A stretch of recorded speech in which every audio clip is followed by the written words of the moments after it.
Selon une anecdote, une des questions à laquelle le pape ne saurait répondre, c'est celle de savoir le nombre des congrégations religieuses dans le monde. Oui, l'Église regorge d'une multitude de congrégations religieuses, signe de la diversité des charismes inspirés par le Saint-Esprit, pour rendre visible l'amour de Dieu dans le monde. Dans l'archidiocèse de Kisangani, plusieurs congrégations sont présentes, dont la congrégation des Sœurs de la Sainte Famille de Kisangani, Jama Takatifu, qui a célébré ce dimanche 2 août 2020 plusieurs événements marquant le jubilé d'argent, 25 ans de vie religieuse des Sœurs Agnès Boulaya et Patience Titona, les vœux perpétuels de Sœur Marie-Marceline Bingio et Marie-Solange Fimbo, ainsi que le premier vœu de la Sœur Suzanne-Marie Litukaïta. Toutes ont été appelées par Dieu pour être à son service et au service de l'humanité, chacune dans un contexte particulier. Ma vocation est née, j'étais très petite, si je me souviens bien. J'avais autour de 11 à 12 ans.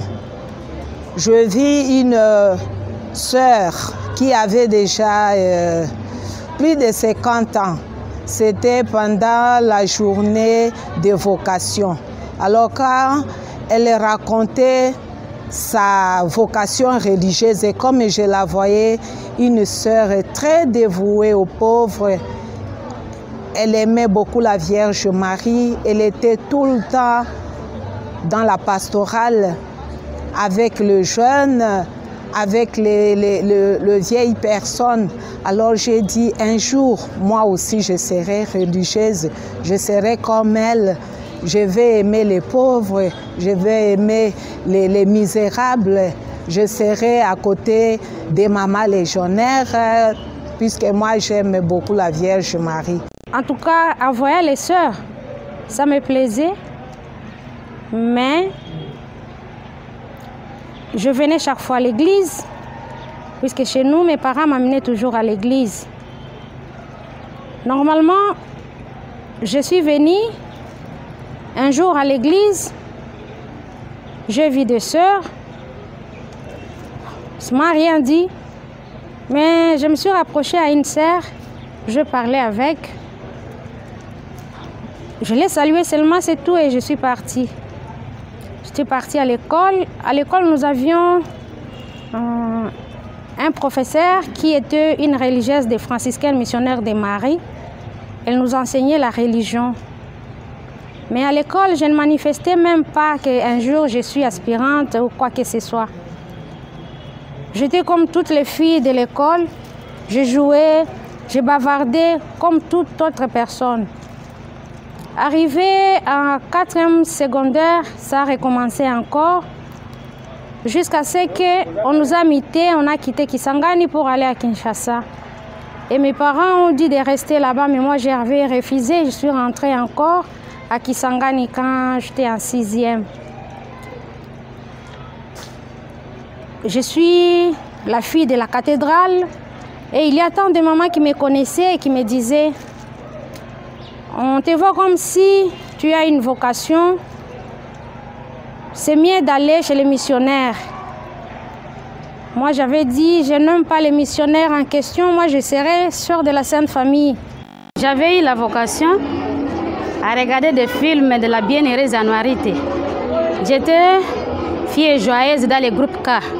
Alors là, comme c'est elle notre patronne, on jouait plus de scénettes sur elle. Alors lorsqu'on voyait, je voyais comme elle s'habillait. Alors je la préférais vraiment tout. Alors j'ai dit non, désormais moi aussi un jour, je vais faire tout pour devenir comme elle. Un jour, on nous a invités et pendant la messe, quand les sœurs prononçaient leur vœux, le soir directement quand nous sommes rentrés à la maison, j'ai dit au papa, moi aussi je serai comme la sœur Séraphine. Papa a dit, pour arriver comme la sœur Séraphine, il faut étudier. Et j'ai grand, j'ai étudié quand j'ai fini. Il dit, maintenant comme tu as fini, tu peux aller au couvent. Tu préfères aller quel? Moi j'ai dit, je préfère aller dans le couvent des sœurs de la Sainte Famille, le couvent d'Anouarite. Alors papa a dit, je vais vous orienter. Il a cherché des moyens pour que je sois en contact avec les sœurs de la Sainte Famille. C'est comme ça qu'est née ma vocation. J'avais ma vocation quand j'étais dans ma paroisse d'origine. Je voulais à tout temps me fréquenter la paroisse, travailler à la paroisse. Et en cela, quand l'archevêque métropolitain de l'archidiocèse de Kisangani était venu pour son apostolat dans notre paroisse, en voyant cela, il m'a proposé que toi, tu ne peux pas servir le Seigneur dans la vie religieuse. Et moi, de voir que j'avais vraiment la vocation, sauf que je ne connaissais pas bien l'histoire des sœurs. J'avais accepté que c'est mieux de servir le Seigneur dans la vie religieuse et c'est pour cela que j'avais accepté et venir commencer ma formation dans la congrégation des sœurs de la Sainte Famille de Kisangani. La sœur Ita, ainsi que toutes les jeunes sœurs, se sont vues encouragées en voyant leurs sœurs aînées célébrer 25 ans de consécration au Seigneur. Mais qu'est-ce qui les a soutenues dans ce parcours durant lequel tout n'a pas été pourtant rose? Il y a toujours des tentations. Un homme peut te dire des choses, bon, je t'aime, ceci, je voudrais que tu quittes soit les couvents, tu viens avec moi, mais ce n'est pas toujours facile de dire tout de suite oui, puisqu'il n'y a pas de vie. On est vu qu'une seule fois. Alors, cet état de vie-là que moi j'ai choisi, être religieuse, je me suis sentie épanouie et à l'aise. Et alors, quand on est épanoui quelque part, je ne pense pas si on peut encore chercher d'aller ailleurs. Oui, à chaque vie, il y a beaucoup de tentations. Il y a des fois que nous tombons, mais le Seigneur est là pour nous relever. Cette idée, ça peut nous venir en tête, mais à chaque fois qu'on se reconnaît, on s'appuie sur la croix du Seigneur et c'est lui-même qui nous donne la force. Les tentations arrivent, mais par la grâce de Dieu, nous les vaincrons. Vraiment, il y a beaucoup de tentations. C'est grâce à la prière, chaque fois, je me confie toujours au Seigneur, parce que notre vie, vraiment, c'est très difficile. Et j'ai compris que c'est presque notre vie. Et c'est grâce à la prière que je me suis intégrée vraiment. Et aujourd'hui, c'est le courage là même qui m'a donné que je puisse m'engager définitivement à le servir. C'est grâce au Seigneur parce que c'est lui qui me protège contre toutes les difficultés que je rencontre. Ça ne manque pas, c'est-à-dire c'est comme là où les gens se rencontrent, ça ne manque pas des incompréhensions. Alors tout ça, j'ai enduré grâce au Seigneur parce qu'il m'accompagnait toujours. Dans la vie que j'ai choisie, il y a beaucoup de tentations. Vraiment, il y a beaucoup de tentations et des crises de vocation qui arrivent. Au moment où il y a aussi le moment où tu peux décider qu'aujourd'hui, je pars. Et la seule moyen pour rester, pour moi, c'est que je vois s'il y a des tentations. Si je sors, je rencontre les tentations. Je rentre à la communauté, la première chose à faire est d'aller à la chapelle. Si je pars à la chapelle, je pars devant les sacrements. Je dis, Jésus, c'est toi qui m'as appelé. Là, je ne fais rien. Toi, guide-moi pour le moment. Et là, je trouve vraiment les éléments. Je dis que je serai avec vous. Et là, je reste dans ma vocation. C'est avec un sentiment de joie et de gratitude que la révérende sœur Nathalie Mzé, assistante générale, a reçu les premiers vœux de la sœur Ita et le renouvellement des jubilaires. Mon impression vraiment, c'est de dire que j'étais très contente. Très contente parce que mes sœurs ont parvenu quand même à prononcer leur engagement et à émettre leurs vœux parce qu'on craignait.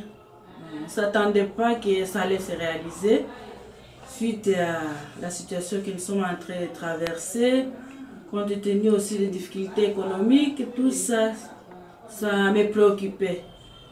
Mais comme ça s'est réalisé, vraiment, je dis merci au Seigneur et je suis vraiment très contente. Je me retrouve comme si on m'a déchargé une poids que j'en avais. J'ai essayé un peu de les décharger je l'ai déposé. Vraiment, j'ai dit merci au Seigneur et ma joie est immense. Je suis très contente. Et vraiment, je ne cesserai pas à remercier tous ceux qui nous sont venus en aide. Parce que ce n'est pas de notre force personnelle qu'on a réalisé ça. On était appuyés. On a commencé d'abord par Monseigneur l'archevêque lui-même, le vicaire général, le curé de la paroisse, ainsi que d'autres prêtres religieux, religieuses, les familles et de nos concerts de fêter de ce jour-là. Parce qu'on avait une sœur qui émettait ce premier vœu, la sœur Suzanne Litouka, et les deux là qui émettaient aussi leur vœu perpétuel, et la sœur Solange Fimbo et la sœur Marceline Bing, ainsi que nos deux sœurs jubilaires qui renouvelaient encore leur vœu qu'ils ont émis, après, ça fait 25 ans déjà. La cérémonie a eu lieu dans la cathédrale Notre-Dame du Très Saint-Rosaire au cours d'une messe présidée par son Excellence Monseigneur Marcel Outembitapa, archevêque de Kisangani et président de la SANCO, en présence de plusieurs prêtres, de religieux, religieuses, des membres de famille et d'autres fidèles en nombre limité, vu les contraintes liées aux mesures de protection contre le coronavirus. Dans son homélie, Monseigneur l'archevêque métropolitain de Kisangani a rendu grâce à Dieu et a rappelé aux sœurs le sens de leur consécration. Il y a bien des gens qui manifestent leur amour gratuit, leur amour inconditionnel à Dieu, à Jésus. Nous avons quelques exemples devant nous. Nous avons quelques exemples parmi nous. Sœur Agnès, Sœur Patience, elles ont répondu généreusement à l'amour lancé par Jésus, à l'appel lancé par Jésus.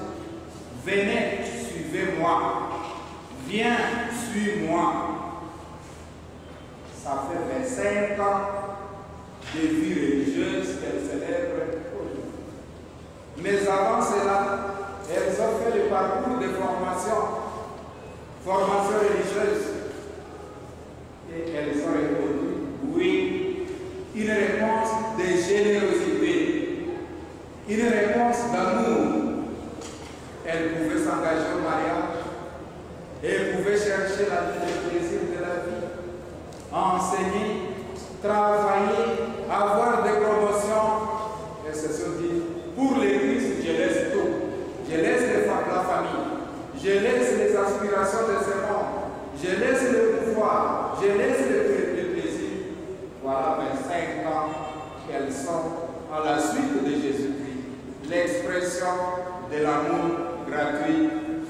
Dieu nous a manifesté, il a manifesté son amour et elles ont répondu oui par un geste d'amour aussi. Et aujourd'hui, nous en avons deux qui vont s'engager de manière définitive. Elles vont émettre la profession religieuse perpétuelle comme pour s'engager à suivre Jésus sans détour, qui met la main à la charite et regarde en arrière, n'est pas digne de moi, nous dit Jésus. Mais celles-là voudraient aller de l'avant. Elles ont besoin de notre prière. Elles ont besoin de notre aide. Elles ont besoin de notre conseil. Accompagnons-les dès aujourd'hui et non prières. Il y en a une, Sœur Suzanne, qui, suivant l'exemple de ses aînés, voudrait aussi répondre généreusement à cet amour qu'elle a reçu de Dieu. Elle va émettre sa profession, sa première profession religieuse. C'est quelque chose de beau, c'est quelque chose de grand, de noble, que de s'offrir à Dieu, se mettre à sa disposition pour les servir à travers nos frères et sœurs. Nous allons suivre les différents rites de consécration à travers la première profession religieuse, à travers la profession religieuse perpétuelle et aussi à travers le renouvellement d'engagement de celles qui vont célébrer, qui célèbrent en ce jour leur jubilé d'argent de vie consacrée. Que le Seigneur nous les aide par le truchement de nos prières. Le Seigneur soit avec vous. Après la messe, un repas de fête a été offert au généralat de sœurs de la Sainte Famille de Kisangani. La congrégation des Sœurs de la Sainte Famille de Kisangani est une congrégation religieuse de droit diocésain fondée à Bafuabaka le 27 avril 1936 par Monseigneur Grison et les Sœurs de l'Enfant Jésus de Nivelles. En ces jours, la congrégation compte 91 membres, dont 5 novices, 10 sœurs junioristes ou en vœu temporaire et 76 sœurs à vœu perpétuel. C'est la Sainte Famille de Nazareth, la famille de Jésus, Marie, Joseph, qui inspire leur apostolat auprès de familles, ce qui les amène dans plusieurs champs d'apostolat, éducation, santé, alphabétisation, les soins de la liturgie et autres. Les sœurs de la Sainte Famille de Kisangani sont actuellement présentes non seulement à Kisangani, mais aussi à Kinshasa, Isiro et Wamba. Rappelons que la bienheureuse sœur Marie-Clémentine Anuarité Nengapeta appartenait à cette congrégation.